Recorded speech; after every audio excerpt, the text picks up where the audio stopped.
Nkulamusizaako gwe bwe nampuliriza wano ku Uganda at Large nga bulijjo mu mikwesese nziguse. Eno emboozi yabadde ya lunaku lwajjo. Guno mulundi gwa kusatu nga ngi uploadinga nga ngiwanikayo. Naye nga sound bw'atuuka ku mutimbagano abeera mubi oba tawulikika mu ngeri efaanaganako bw'etyo. Siyinza kubuulira kiki kyabaddewo oba siyinza kumanya kikyabaddewo actually. Kale mbikomezzaawo lwa nsonga nti waliwo omuntu asabye nti ebyo mba nsobola mbirongoose mbizzeeyo nengezaako. MP eyawambiddwa Tinkasimire azuuliddwa ng'asuuliddwa mu kifo ekimu era ng'embeera gy'alimu si nnungi yadde n'akamu mukyala we bw'ati munnange atubuulidde ebisingawo. Dr. Kizza Besigye agenda kusinziira wali mu kkomera e Luzira ayogereko eri eggwanga ku nsonga ki era bigenda kubeerawo ddi byonna muganda wange mu mboozi yaffe eno. Twine Masio bw'atyo munnange ateereddwa aweereddwa bail kyokka ate gwe baamusiba naye munnano bodyguard wa Bobi Wine ye n'abeera nga akyaliyo. Kifeesi muna NRM Kifeesi akulira ba Kifeesi mu NRM Scorpion Shaba kigambibwa okuba nti munnange kamera zaamukutte butereevu ye yabadde akuliddemu ekikwekweto nga oluseregende lw'abantu lugenda okubeera nga banominatinga General Museveni bw'atyo Scorpion Shaba yakubye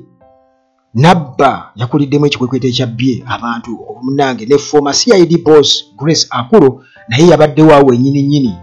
naye tebaamutaliza abaana tebaamutaliza muganda wange naye baamunyaguludde. Mpuuga munnange bw'atyo akyeyongera mu maaso n'okwegulumiza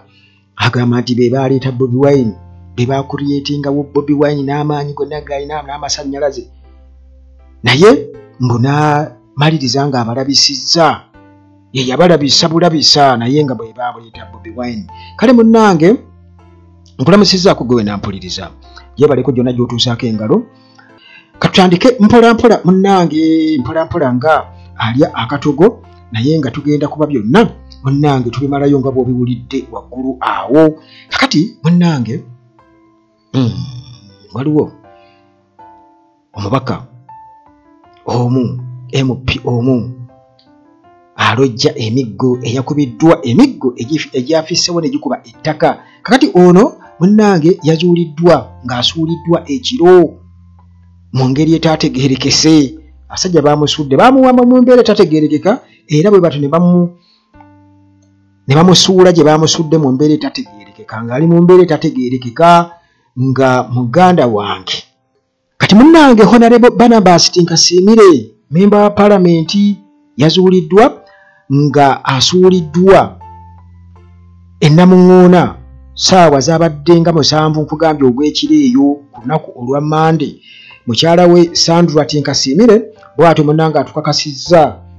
incident eno era n'agamba nti muganda wange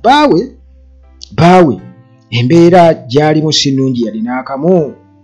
era nga kiraga bulazi kyeraga luwatu omutunuulirako nti yakubiddwa emiggo egyafissewo ne gikola ki ne gikuba ettaka.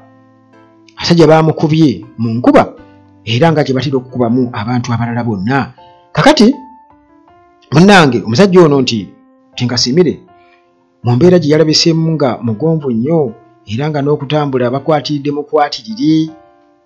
kyabadde kiraga bulazi nti muganda wange abasajja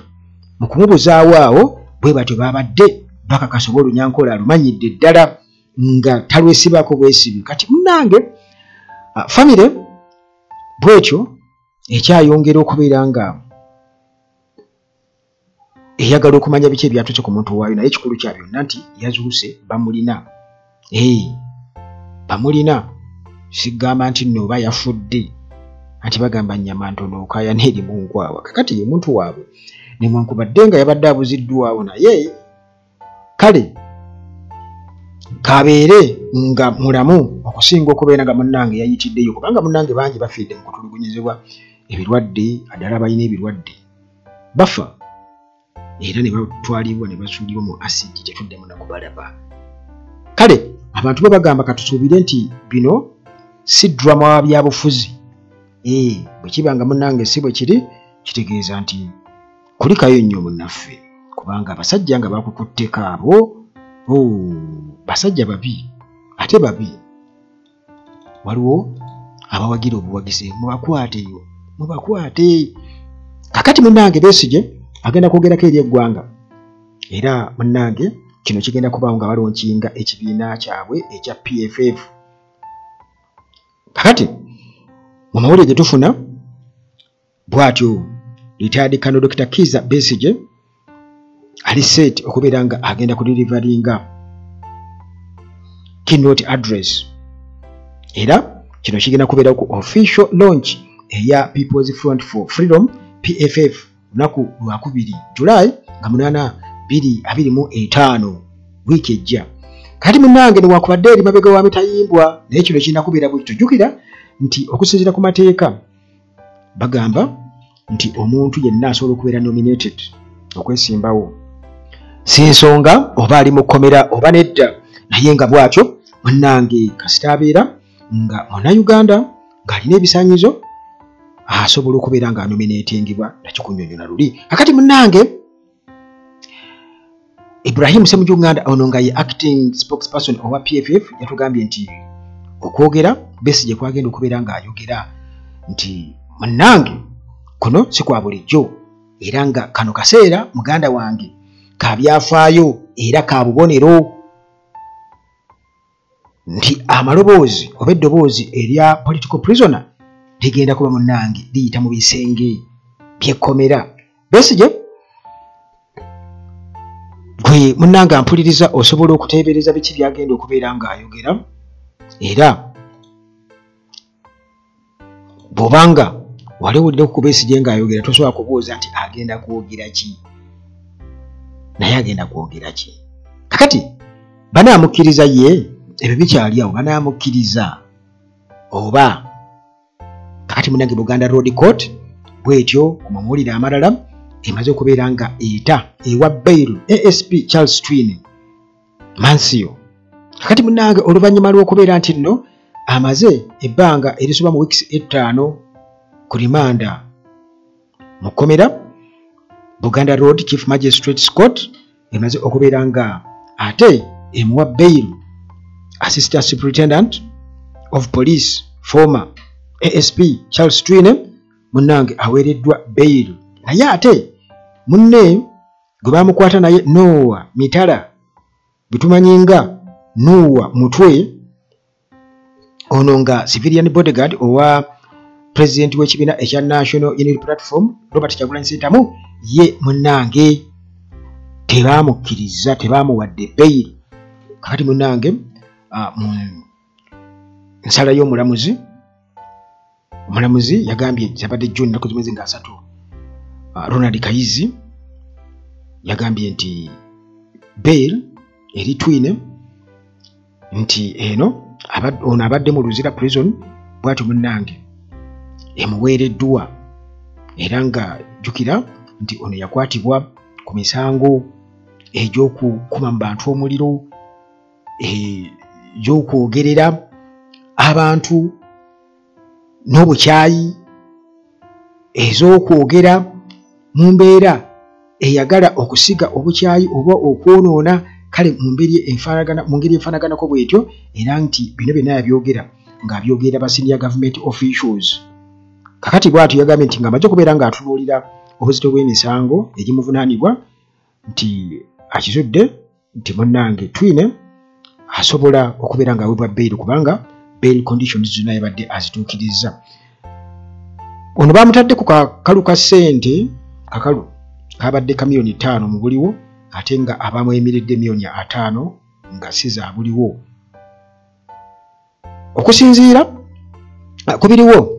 ate nga ye Noah Mutwe ye tebamukkiriza munnange bagambye nti abantu be yaleese okuleka kitaawe diira mu by'ettaka ye yabadde asobola okubeera nga yeeyimire kati abalala ababadde beetaagisa bashuwariza abalala babadde tebatuukiriza bisaanyizo era newankubadde nga omuwaabi wa gavumenti yagezezzaako okuwakanya okweyimirirwa kwa Twine naye omulamuzi n'agamba nti kubanga abamu ku babadde bamuyimira yagambye nti omu yabadde mbu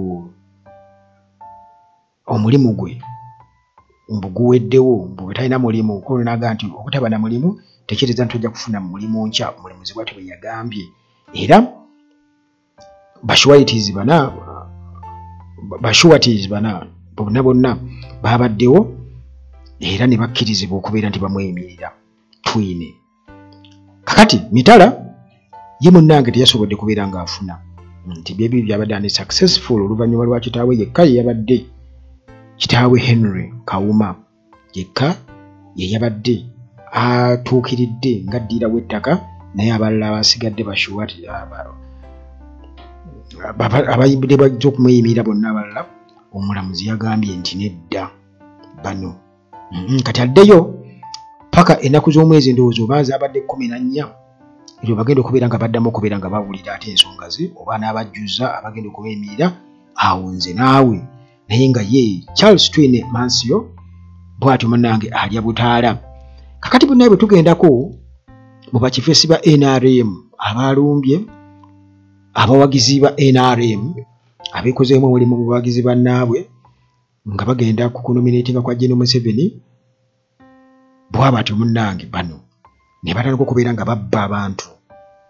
Kati yabadde abakulira amaze okubeera nga ategeeregese era omu ku bantu yasobodde okubeera nga amutunuulira n'amulaba n'agamba nti oyo bamuyita Scorpion Shaba munna NRM era tumumanyi bulungi nnyo abeera ku kyalo kyewaffe. Kamera zasobodde okubeera nga munnange zibakwata era kigambibwa okuba nti 21 ku bo already bamaze dde okubeera nga bakwatibwa okuli n'abakyala 2. Kakati munnange obutambi butambula buli wamu bano bana NRM babadde bambadde t-shirt zaabwe bagenda yero waabwe era munnange okukakkana ne babakuba ate omusaayi gwa red ku yero gulabika era ne bakubwa. Kakati mu abo abafunye obuzibu ababbiddwako ebyabwe kuba amasimu n'ebintu ebirala byalugenze munono mwe muli ne Grace Akulo. Kati Grace Akulo ono ye former CID boss Grace Akulo naye bwe bati munnange baamuguddeko ne bakuba ne bamuggyako ne bebamuggyako naye ze kisinga okuneewuunyisa kuba kati tulaba nga poliisi buli kaseera ebiwerekera ba NRM n'amagye gababeerako. Kati essaawa era amagye gaabadde gali luddawa? Amagye tegaabaddewo, poliisi teyabaddewo. Muganda wange kakati bano baakubiddwa ne Grace Akulo naye yabaddemu AIGP Grace Akulo naye munnange yabbiddwa National Theatre awo Scorpion Shaba ekibinja kye naye kati bagamba nti 21 babakutte bakyanoonyereza ne ku balala. Kakati munnange eyo nga tuvuddeyo Mpuuga ono atutegeeza Mpuuga atugamba nti be baatondawo Bobi Wine era bo nga ba Democratic Alliance be baatondawo Bobi Wine. Kakati munnange Mpuuga mu kwogera bino nga bwe kiri nti munnange agezaako kuba nti nno asaka ku maanyi ku masannyalaze okuva eri Bobi Wine tabonereranga kubanga abantu baamumalako ekimuwujja Mayiga bwe yapalapalanya n'abatuuza wali erubaga mu kyaki bombi abantu ne bamususumbula bubi nnyo era mu ndabisa gye baamulabisaamu yandibadde ate teyerinaanya bino naye munnange nga bwe kiri nti eddagala liba ddagala ne bwe liba likaawa olina okulimira oba okulinywa. Kakati Bobi Wine yafuuka ddagala oyagala kufunako ku maanyi ku recognition olina okuba ng'oyogera ku Bobi Wine. Kakati bano bagamba nti Bobi Wine nti yalya olukwe mu internal party codes era kino yakikola mu kwasanguza ebyama kwegamba okulabisa banne mu nkola ey'okulabisa bano bo baagala jjukira kuba nti eri bakoze ebikyamu eno ne baba bekkirira bye baamanyira. Kati kyagezako okugamba nti Bobi Wine yatulabisa yitenda tulabisa. Kati munnange okusinziira ku ebyo bye bapositinga ku official account yaabwe eya Democratic Alliance DF bano bagamba nti Bobi Wine yabalyamu olutwe mbunga abalabisa kubanga nti ye kye yali badde akola mbwe ebyabe baali badde babimalira eyo munda nga tebigenze mu bantu naye kati yasalawo abalabisi ekintu munnange ekyabakola obubi ennyo so nga ate mbu be baamuleeta era jjukira nti Bobi Wine gye buvuddeko ye nga akyogera lunye nti waliwo bana DF basenior figures kati nga Mukaaku, Mabikke, Kasibante bano entakera basisinkana gye n'Omuseveni n'abatemera omusimbi era bafunamu nnyo mu nsonga eyo kakati bo okusinziira ku bo bagamba nti mu bukulembeze tolina kwanika banno bakoligi bo kati bakoligi bane kuba nsuubira okuba omuntu yalondawo bakoligi be n'abatali bakoligi be kakati mbu tosobola mulina kutuula mu kizikiza ne munyumya ne mwogera ne mugonjoola ensonga zammwe kati bwe mudde eno mu kitangaala ne mulaga nti muli bumu tewali nnyo buzibu bwali bugenze mu maaso buli kimu kiri okke kakati munnange ekyo ne kiraga nti abasajja bo tebeegaana kusisinkana gye n'Omuseveni oba tebeegaana kulya ssente wabula kye batayagala kwe kubalabisa bo baagala bagire eri bajje eno nga bwe kiba bulijjo ne bafuna akasente ne bajja eno bwe bagamba nti bwe mwafuna ssente nti nedda nammwe mulaba nga babannyonnyola kati eri mu light mu bantu nga tulaba bwe beesikangana mu mikono bye baagala ate nga munnange ffe tuli ku zero tolerance ku nguusi n'ebirala zero tolerance kale ekintu munnange ekiraga nti tebasobola kubeera nga bakwatagana Robert Kyagulanyi Ssentamu yadde n'omulundi n'ogumu sigenda kubeera nga nsukkawo wantu singa ate mu mboozi zaffe eziddako wano ku Uganda Talaaje nga bulijjo Mukama Katonda akuume.